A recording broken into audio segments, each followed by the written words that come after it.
The health department is the spokesperson for the department. Kwara, thank you so much for speaking to us. So let's talk about where we are right now. This is one of the isolation and quarantine centers. Just explain to me, what exactly are these facilities? What are they used for?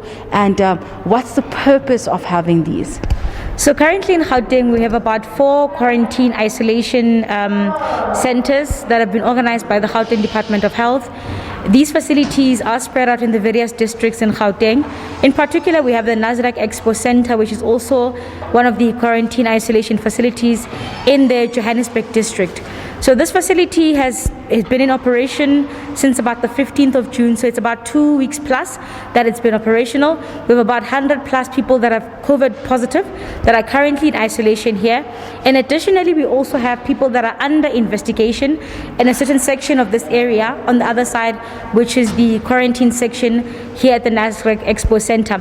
These facilities basically are assisting Gauteng members or community members that are unable to quarantine or isolate at home, and they then use these facilities as a way for them to live out their 14-day period. So we know that we've seen a concern, just not here in Gauteng, but across the country, of hospital beds being an issue, and that field hospitals are being set up.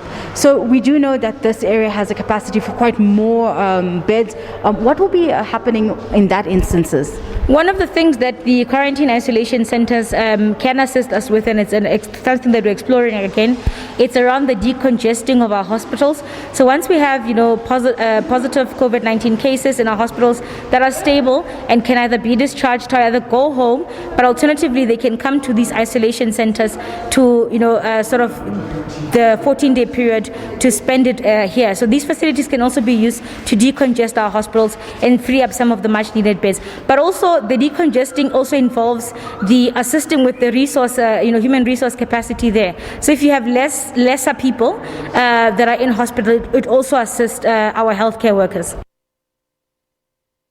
1,000 odd